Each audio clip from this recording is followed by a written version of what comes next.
Hello po sa inyong lahat mga ka-crypto. Ako po si Pinoy Crypto Trader. At sa video na ito ay atin pong pag-uusapan ang tungkol sa balitang ito kung saan ang sabi rito ay Big Wallet moves 4.6 trillion Shiba Inu to 2 addresses. Ayan, isa daw pong napakalaking isang wallet na naglalaman ng napakalaking amount ng Shiba Inu na umaabot ng 4.6 trillion tokens ay yan, inilipat po niya sa dalawang addresses. Kaya ayan, ano kaya ang binabalak nito? Ito kaya ay magdadump, magbebenta, or ito kaya ay kanyang iho-hold ng or itatago sa dalawang addresses na ito ng matagal or long term. At ayan, yan po ang siyang ating pag-uusapan sa video na ito. Pero bago po tayo magpatuloy, ay nais ko po munang bigyang linaw ang aking disclaimer kung saan ang nilalaman po ng video na ito ay hindi po ito isang financial advice. For education and information purposes lamang po ang layunin nito. Nais ko na rin pong magbigay babala na wala pong kahit anumang group chat ang Pinoy Crypto Trader. Ayan, 4.6 trillion na Shiba Inu. Laki po niyan. Isa po itong whale. Ayan, sa mga hindi po nakakaalam dyan, kung pag sinabi po nating whale o ballena, ito po yung mga investors na may hawak, may hold na malalaking amount ng Shiba Inu tokens. Ayan, top whale move $38.22 million worth of Shiba Inu to two separate wallets in the past hour. Ayan, nagkakalaga po yung kanyang ginalaw na Shiba Inu tokens ng $38.22 million. Yan, ganyan po kalaki. Etherscan.io, the leading blockchain explorer, recently revealed that the top whale has relocated a staggering 4.66 trillion SHIB worth of $38.22 million to two different wallets via two separate transactions in the past hour. Ayan. Kanino kayang wallet yung dalawang ito, yung two wallets, yung separate wallets na ito? Ayan, kung siguro pag ito ay pagmamay-ari or wallet ng mga centralized exchange ay alam na po natin yung kanyang balak dito. Ayan, siguro ay unti-unti niya itong ibebenta. Breakdown of transactions. Per Etherscan.io data, the enigmatic whale transferred 20 billion SHIB worth of $163,600 to the unidentified wallet in the first transaction. The massive transfer occurred precisely at 8:07:11 a.m. UTC on August 31. Ayan na nga. Wala pong nakakaalam kung anong wallet po ito. Sabi rito ay unidentified wallet po ito. Ayan, hindi natin alam. Kasi meron na po yung mga wallet na ganyan. Hindi natin talagang yung yung mga wallet ay parang may privacy na security na hindi nila i-reveal kung kaninong wallet ito. Kung ito ba ay sa hard wallet, sa software wallet, or wallet ng exchange. Kasi mayroon po, dati po ay may mga wallet na alam po natin kung sino yung mga gumagamit nito. Mga wallet address. Ayan. Simultaneously, the top whale executed the second transaction and moved an additional 4.64 trillion SHIB worth $38.05 million to the newly created wallet. Ayan, bagong-bagong wallet. Following the massive transfer, the wallet is now left with 0 SHIB. Ayan, talagang linipat niya lahat sa bagong wallet na ito. Ayan, the whale's activity had any immediate impact on the price of Shiba Inu as of press time. Shiba Inu is trading, ayan na nga, down by negative 90% over the last day with a 24-hour trading volume of $101.88 million. Ayan. Wala daw pong naging epekto yung ginawang activity dito ng whale. Siyempre wala pong epekto yan kasi hindi naman po siya nagbenta. Ginalaw lamang po niya.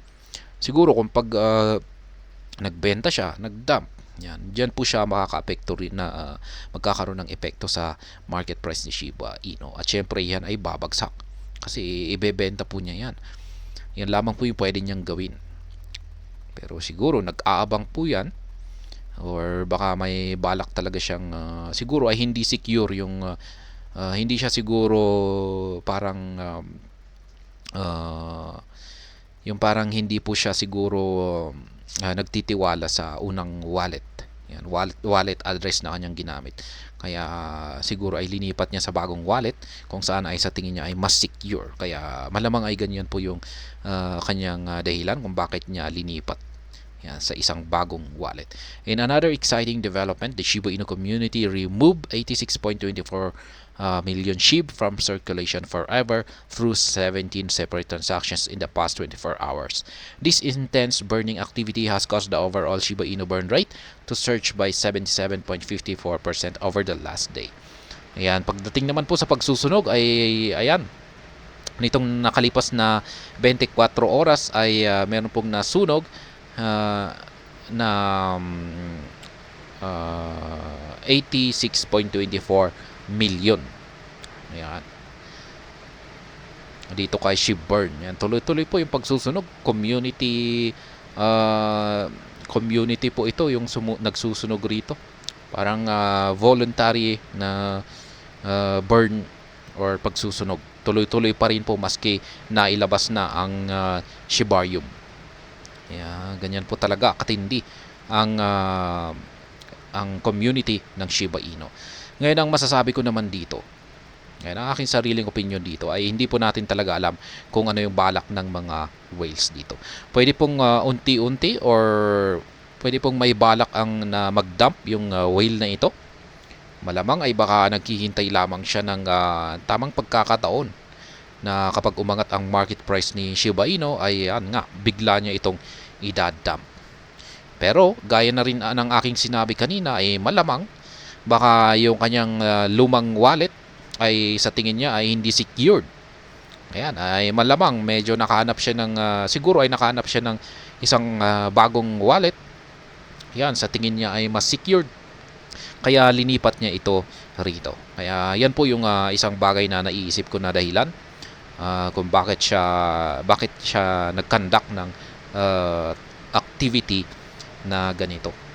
Pero yan na nga, hindi natin alam kung ano talaga yung kanyang dahilan rito. Yan. Pero yan na nga, nakakatakot kasi yung kung pagbiglang idadump niya. Yan, ang laki pa naman yan, nasa 4.6 trillion na Shiba Inu token. At sa ngayon, sa kalagayan ng Shiba Inu ngayon, yung kalagayan niya na yung market price niya ay bumabagsak, ay mas lalong titinding babagsak yan kung pag idadump niya. Pero sa tingin ko ay hindi naman po niya ito gagawin kasi isa po siyang way. Kung pag gagawin po niya yan ay talagang inaccept na po niya ang kanyang loss. Sa tingin ko ay nasa losing side po talaga lahat ngayon. Karamihan po ay nasa losing side. Kaya siguro naman po ay walang mag-iisip na magdadump or magbebenta dyan. Kasi mas lalong yung sabi nga nila na kung pag hindi pa tayo nagbebenta ay may pag-asa pa tayong makabawi. Pero kung pag nagbenta na tayo ay dyan na po natin pwedeng sabihin na natalo tayo. Kaya yan lamang po yung masasabi ko rito. At hanggang dito na lamang po tayo sa video na ito. Sana po ay inyong nagustuhan ang aking paliwanag dito. Kung inyo po itong nagustuhan ay pakiclick lamang po ang like button nito. Para naman po sa mga bago lamang dito, kayo po ay aking inaanyayahan para mag-subscribe. Pakiclick na rin po ang bell icon nito dahil ito po ang siyang magsisilbing notification nito sa mga bago kong videos na akin pong ina-upload sa aking YouTube channel na ito. Marami pong salamat sa panonood, ingat po tayo lagi at God bless po sa ating lahat.